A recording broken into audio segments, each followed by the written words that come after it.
Hey everybody, Kyle Hediniak here with TrekNews.net, and I have the pleasure today to be joined by Jon Dudkowski. Last name correct Yeah, that pronunciation? was great, Great. actually. Okay. Yeah, great. Props. John was an editor on many episodes of Star Trek Discovery, and he directed one episode, and he also co-produced two episodes. Okay, you did two episodes. We'll certainly talk about that, and then you also co-produced quite a few episodes as well. Uh, So, is that correct? Okay. So you certainly had your hands in Discovery quite a bit, and I love the opportunity to talk with you about it today. So, John, let me ask you first: were you a Star Trek fan before you started working on Discovery? yeah, my childhood fantasy has always been Star Trek. Nice. I think the best way to put it in perspective is my freshman year of high school. I dropped out of the basketball team because it interfered with watching reruns of The Next Generation. That is Um, an excellent reason. It's not because you weren't good at basketball; it's because you just wanted to watch Star Trek. and I can say that because I feel relatively confident that very few people are going to call me out, and they will say, "Well, John, I watched you play freshman basketball, and I think you were better suited to watching Next Generation." But yeah, it has actually been my career goal. There's a number of times along the way that I've had to sort of sit myself down and say, um, in entertainment, there's a lot of like sort of pivotal moments where it's like, do I take this job or this job? Yeah. And one of the pull stars in my career has always been, um, which of these choices will lead me to something like Star Trek? Nice. And so yeah, I'm really pleased to say that I got a chance to do my childhood dream job. How many people can say that? That's awesome. Was it the original series that you grew up on, or TNG, or what? TNG, yeah. I mean, I love the original series, and TNG. I did kind of fall off the wagon a little bit for Voyager and Deep Space Mm, Nine. I didn't watch them as religiously sure. as the Next Generation, but yeah, just a lifelong fan and a big science fiction junkie in general. Nice. I just devour the stuff. What was it about TNG that really attracted you to that show in particular? You're like, how much time do we have? Yeah, no, it's a great question because there's like the quippy answer, which is these like charming, fun, uh, very attractive people traveling through the galaxy in spaceships. I Sure. mean, that in itself is a pretty compelling reason. But the thing about Star Trek, and since this is Trek News, obviously it's for a Trek audience, but one of the things that really makes Star Trek very special is that it's a positive, progressive uh, vision of the future. So there's hope, and the idea that some combination of uh, intelligence, charm, cooperation, and empathy can lead to solving big problems over and over and over again. I mean, that has always kind of resonated with me, and I think that's what makes the franchise so special. I now have two kids of my own, and I am really pleased to say that I work on Star Trek because there's lots of stuff that I could say that I work on that's really cool that isn't necessarily painting a very hopeful vision of the future for them. Mm. Uh, Having a hopeful, positive vision of the future, so that we can try to realize that is everything. I think. Yeah, and certainly Star Trek generally does that very well, but specifically, I think Discovery really took that lesson to heart. And in our review of the series finale for Discovery, I think that we said that was one of the most pure embodiments of Gene Roddenberry's vision was in that finale. And for any of you who haven't seen the finale yet, go watch it. I'm sure, John, you've seen it probably many times. But certainly, it's fair to say Discovery really took that lesson to heart, don't you think? Yeah, no, I mean, and I don't. There's no accident about that. The team involved, everyone from Alex and Michelle and Tunde and Sonequa and Doug, and then there's people who are just as important, but not necessarily always right in the limelight. You have people like Kirsten Byers, and in editorial and post, we have Dana Wilson. There's just a lot of people that, I mean, I could just list and list and list and list, but Sure. I think everybody on Discovery came together. I think everyone was very attracted to the idea that we were making a show that was hopeful, and especially the time period that Discovery was made. We started working on it I started working on it January of 2017. If you go 2017 to 2023, 2024, I can't remember when we wrapped, but a lot of really stressful, heinous things were happening in the world. I know me personally, I went through a lot, and globally we went through a lot. The team that was making Discovery kept coming back to the idea that, hey, we're making something hopeful, we're making something positive, we're making something where people can get through this stuff. It kind of harmonized, I guess. The idea and the events just kept hitting each other and pushing each other forward, I think. It was a show definitely suited for its time, for sure. Yeah. So besides Star Trek, John, what other sci-fi influences do you have in your life? I guess first I read a lot of science fiction. I mean, I all the classics, Asimov and Clarke and Herbert, and I mean all the classics were really foundational for me. And then now today I still read. There's a writer, Adrian Tchaikovsky. I don't know if you're familiar with his work, but no. He's Children of Memory, Dogs of War. He's just this remarkably talented. He's a British science fiction writer who's doing. If you dive into his stuff, his range is incredible. I grew up in Santa Fe, so George Lucas and ILM was just on the street. So if we could scheme our way over to the ranch, we would. When I was a kid, we would find our way out to the ranch. And, cool. That is really cool. And so, growing up, I mean, I had friends that, like a good friend of mine, his father was the head of the model shop at ILM for years. And so we'd go over to his house and he would have sketches of some of the stuff. What was the guy's name? Jeff Olson. Okay. All right. Yeah. Familiar. Yep. Yeah. Jeff. Jeff was at ILM for, I want to say almost 30 years. Yeah. And we'd go to his house. He'd have sketches of before Back to the Future 3 came out, he was like, hey guys, what do you think about this? And it was a time machine steam engine, and it was like and I growing up, that's like the coolest thing in the world. Jeff had he used to do, I remember when we were probably in high school, this ties back to the Star Trek of it all. He would tell us, so in Santa Fe, ILM had these offices down on Kerner in the Canal, which is a neighborhood in Santa Fe. And he told us one day, he's like, hey guys, this would be me and his son and our little group of friends. He said, I know you guys like this kind of stuff. So if you just happen to be over by the Kerner offices tonight at like around 11:30, in the back lot by the garbage, I don't know, it might be interesting, And so, so of course, like we go down there and we check it out. And I can't remember which Star Trek movie it was, but they blew up the Enterprise. We went back there and they've got a, like a 15-foot model of the Enterprise hanging from a crane, and they're shooting it with all these high-speed cameras. Oh, cool. And we're standing in like we're looky-loos, so we're off behind a fence. And, you can hear them on the radio mic saying, like, all right, we're going to go in 5 minutes, they're calling out the pyrotechnics prep. And then, they count down, 5, 4, 3, 2, 1, boom, and they blow up the Enterprise in front of us. That's really cool, though. That's like witnessing firsthand that kind of history be made.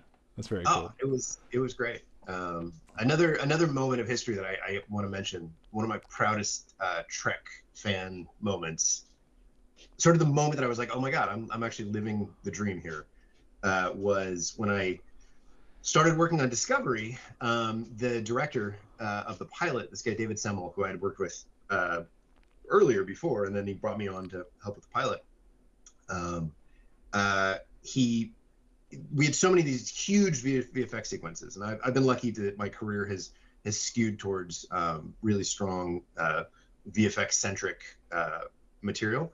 And so he called and he's like, John, I want you to come up to Toronto. We've got these huge sequences, and I'm sort of juggling so many plates that keeping a track of what shots specifically we need, and I basically I need your editorial advice here in pre-production. So I fly to Toronto, and it's insanely cold, and I'm up there, and they're in pre-production, and so I'm kind of around, and I'm doing all the previous stuff for visual effects and working with the VFX team. Shout out to Jason Zimmerman, who I think he came on a little before I did, but that was my first time working with him. And he's our VFX Yoda. And so he and I are kind of talking about the different sequences, and we go down to set because we're like, oh, they're going to start blocking the first scene on the Shenzhou. And I go down there, and it's Sonequa, Michelle, and Doug, and everybody, and they're in their robes. They're not even in costumes, and it's just the actors with their, they've got their lines on they've got the sides. Yeah. And everyone walks out onto the set, and we start saying, okay, Michelle, you're here in the captain's chair, and Sonequa, you're back here in the first officer's side. You're in the science station, and I'm watching the crew of and really what became the crew of Discovery take their first steps on the bridge and really start to own their positions for the first time. I mean,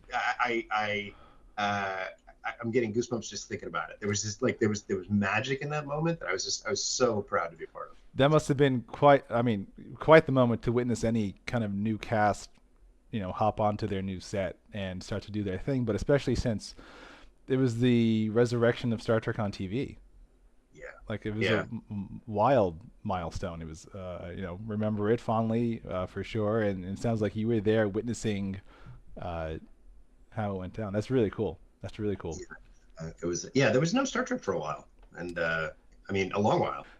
That's not to say you did not work on another sci-fi show that many Star Trek fans probably know, Fringe, right? Yeah. That was my first time working with Alex, actually. Alex Kurtzman. Yeah. And well, I guess I worked with JJ and his team before that, but that was the first time I got to meet Alex Kurtzman. Before we get into kind of what your job on Discovery entailed, I'm curious, since you were an editor on both Discovery and Fringe, was it a markedly different job editing for one show versus the other? Any techniques you might have used later in Discovery that you maybe learned on Fringe, or anything like that? What distinguishes those two jobs in your mind? No, that's a really interesting question. I was a much younger editor on Fringe, and so I was still very much, sort of learning my job. Fringe was nuts. I think season 1 of Fringe, we were averaging about 90 hours a week. It was just bananas because we were making a really big, conceptually big, production big. I mean, it was just a really large show on the old network television schedule. So I think season 1, I think we did 24 episodes or something like that. It's nuts. Can you imagine doing that today? Jeez. I mean, we take about a year to make, 10 to 12 episodes of Star Trek. We were cranking those things out in 6 weeks. That's wild. That's how they used to do it, with the older Star Treks too. Just do it 1 hour a week and do 22 episodes a year, and just wild. I will say, actually, so I've had the chance to edit for Jonathan Frakes a bit. I've gotten the chance to work with him. Oh, cool. Again, as a big Star Trek, as a fan, the chance to work and professionally have this same interaction that we're having right now with Jonathan Frakes is kind of awesome. I don't know. I don't know how you do it. I mean, I would just wouldn't be able to focus on my job. Yeah, I mean, I actually think I've got an action figure of him around here somewhere. Let's see if I can find that. And of course, that's the first thing you have to tell him when you work with him is that I have your action figure on my. Yeah, literally, I have your action figure sitting here by my desk. He probably gets that all the time. That's so funny. I think he does, but honestly, he's a very grounded. The thing about Frakes is that he's funny. Yeah. He's so funny. But he came from the school of, high volume production. Yeah. And that's not to say that he's as much an artist as any of our directors, but he has an efficiency, and he's fast in a way that, years of training in that old system, it creates a sharpness that is, that is unmistakable when you see it, because you start to see it, and it's like he has an efficiency of his shooting and his blocking, and he gets the performance, right away. It's really interesting to see his work, because if you compare it, some directors take a little while to find what they're looking for, which is fine as long as the end result is a good episode. It doesn't really matter. But Frakes gets there fast, and it's pretty interesting to see how he does it. Okay. So I'm really curious. I know being an editor is an extremely technical job. I mean, even editing this interview is going to be a labor of love. I can't imagine doing it for an hour long, super high quality television production. So tell me in as much detail as you care to describe what your job as an editor is like, from getting the footage and then cutting it and then layering it and then whatever else. Like, I want to know what you want to tell me. Well, so I have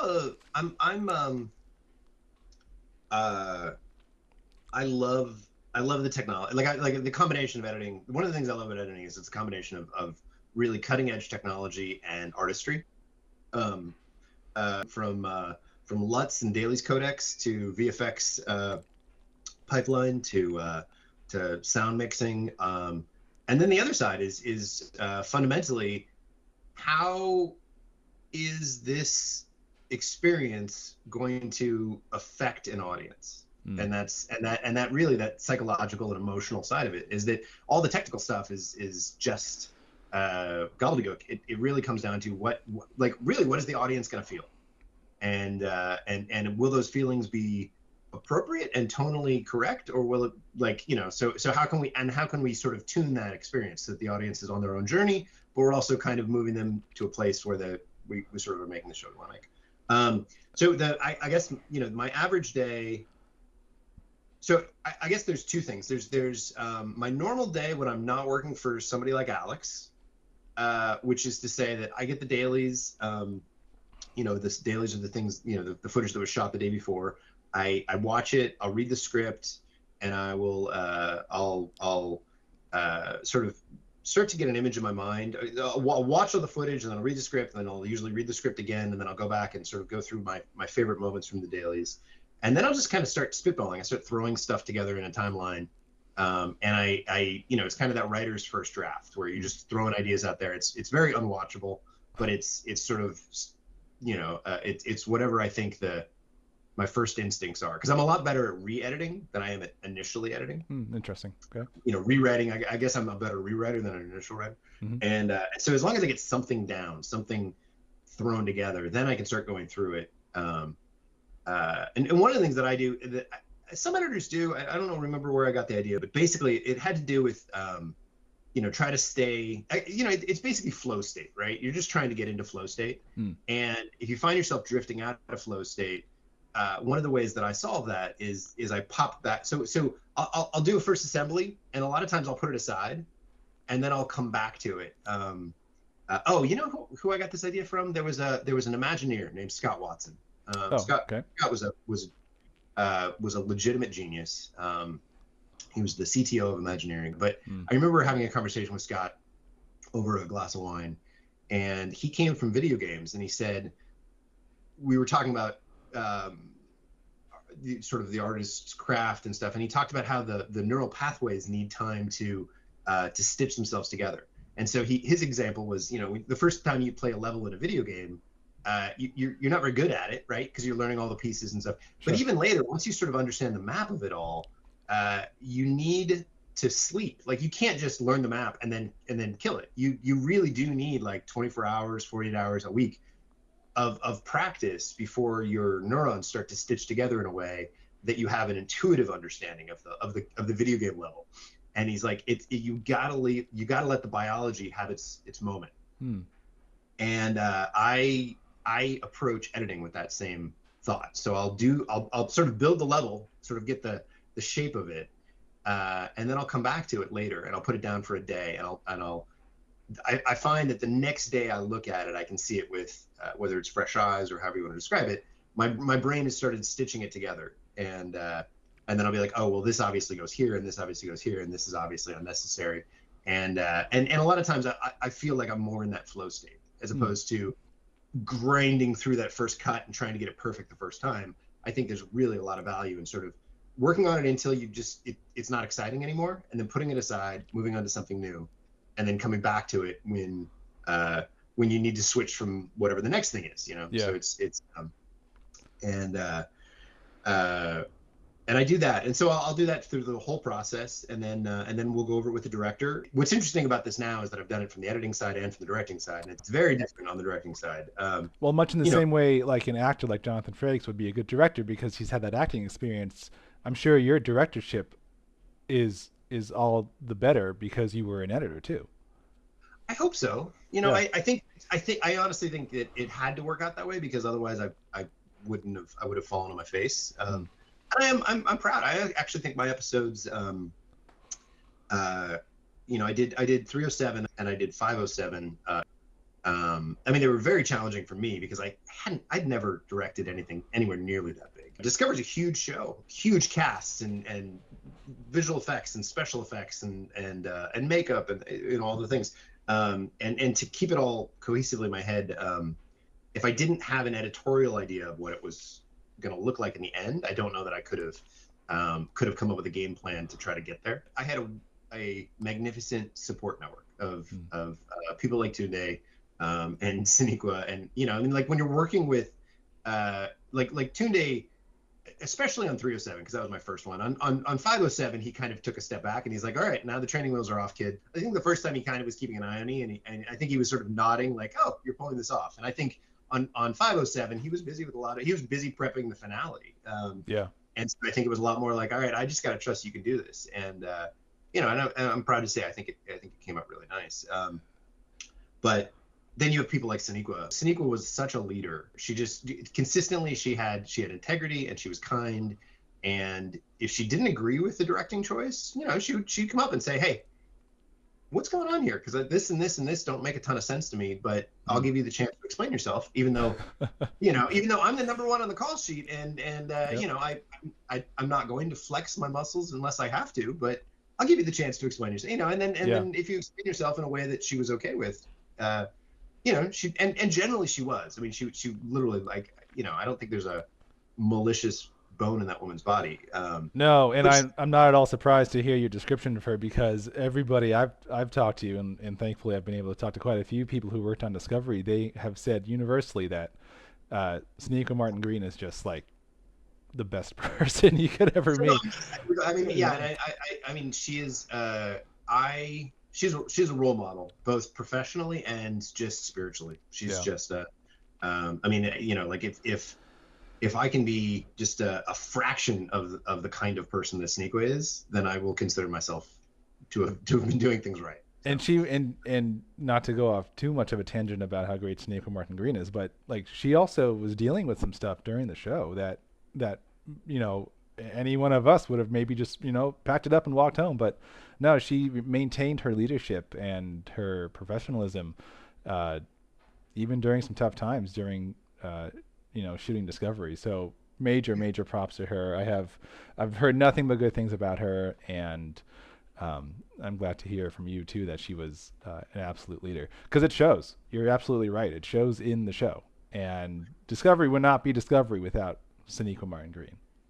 Yeah, I mean, she's my first moment with Sonequa was when I was up there and we were prepping the pilot, and she was the star of the show, but you know, we hadn't started making the show yet, so we were still in rehearsals and blocking and stuff.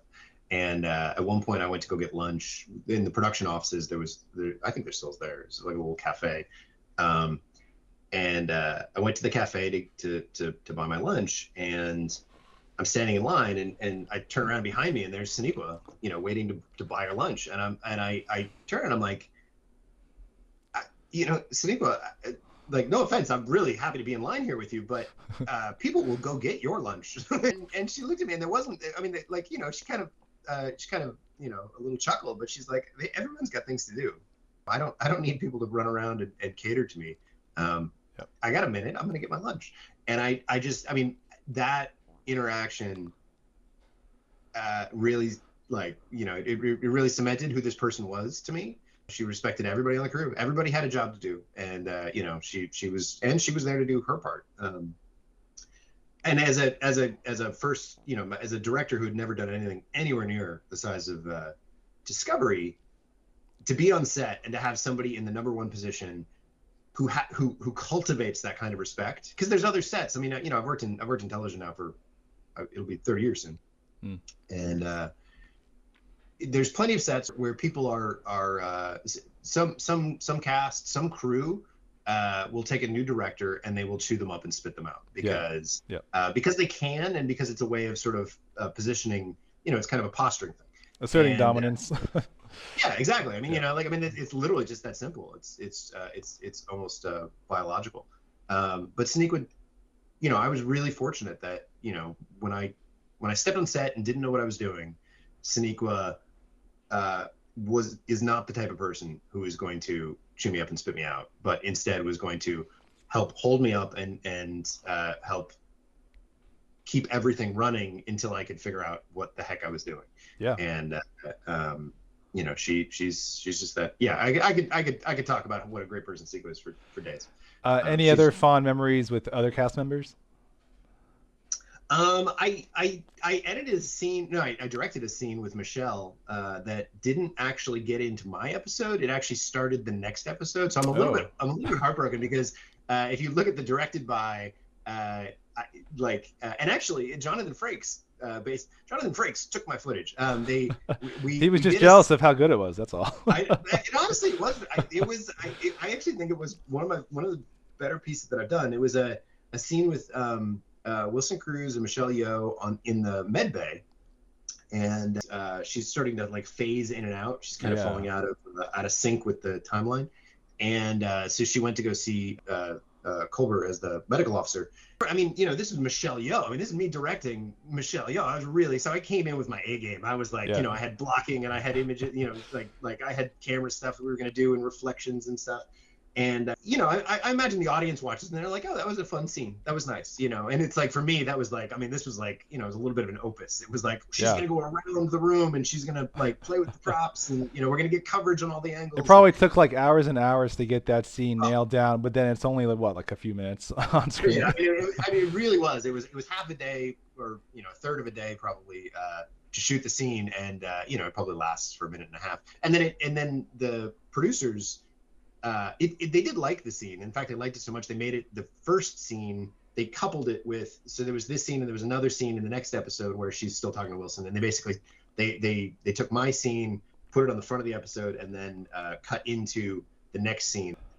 And so it made more sense to sort of put it all into the next one. But I got to sit there on set, and I was so nervous to work with Michelle, because I was like, oh my God, this is Michelle. It was a really big deal.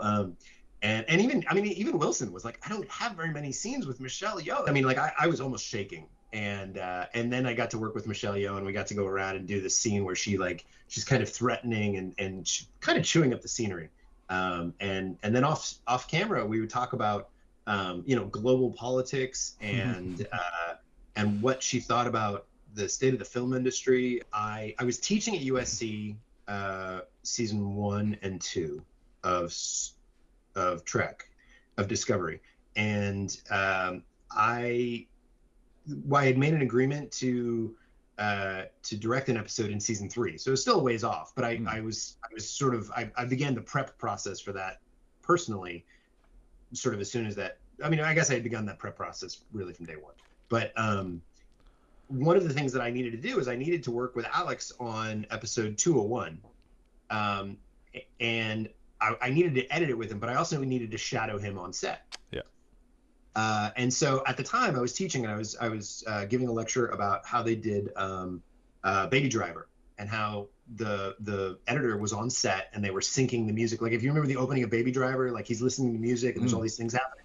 Like that was the editor actually on set, getting the footage straight from the camera and syncing it up to the music and saying, okay, here's the beats that we need. Like, and so you have a combination of playback and so that the whole team can look at the take and be like, okay, we got it, we can move on.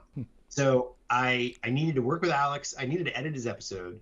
I also needed to shadow him simultaneously. And I was studying how to work on set. And so I was like, okay.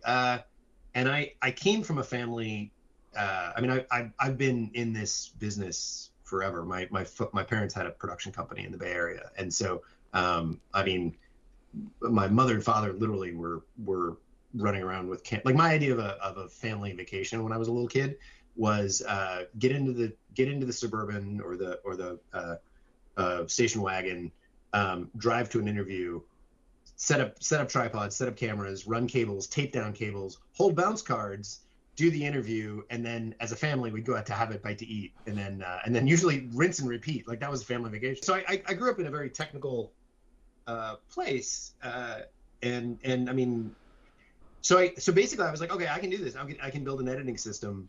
I can build an editing system. And so I went and I got a Pelican case, and I got a cutting board, and I put my laptop on the cutting board, and then I Velcroed the laptop to the cutting board, and then I ran all the power supplies and hard drives and everything else I need. I built straps and Velcro systems and put them underneath the cutting board, and then I attached a C-stand clamp to the whole thing, and I just built a system that I could actually take with me to set. And so on day one, when I started working with Alex, I was like, hey, Alex, this is what I'm going to try to do. I'm going to try to actually edit your footage on the fly. And so video playback would send me proxy files, and I would take those proxy files, and I would put them on a sort of a secure hard drive that we had on as part of production, and I would edit his footage on the fly in the moment. And so he'd be shooting a scene, and I'd be like, okay, here's what you've got so far. Here's how the coverage is looking. And Alex fell in love with the process. And part of that was also we could see what was working and what wasn't working. And if there was a hole, if we were shooting the scene and we get to it and we're like, oh, you know what? We're really light on the coverage in this moment. And Alex could, as a director, step in and say, I can fix that right now just by picking up a little piece here. And so I started doing that for him.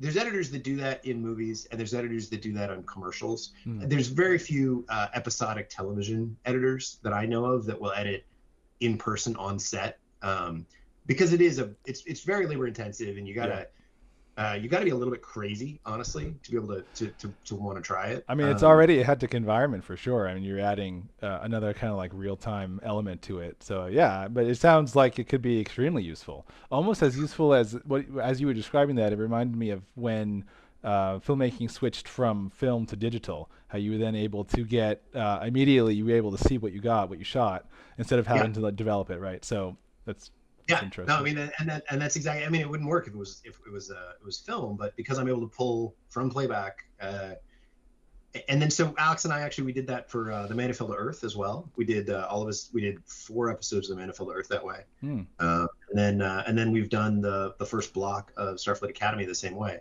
and that's and part of that also it all. I mean, at the very beginning we said I'm an editor and a director and a producer.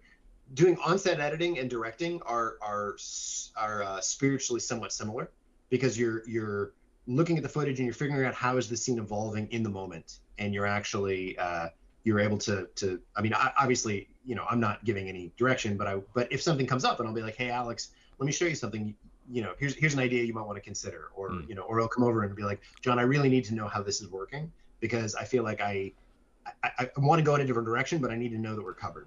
Yeah. And so spiritually, being a director and an on-set editor are very similar, especially because you've got to understand set politics, and then the producing of it all. The producing is really just a process of, after you've been sort of in the loop for so long, stuff just gets delegated. It's a way of saying the team at the very top trusts my instincts enough to say you can start to make some judgment calls as to how some stuff should happen. Honestly, it's just they have so much on their plate they need to delegate, and so it basically what it means is you've been tasked with somebody delegated some producing stuff to you. So which is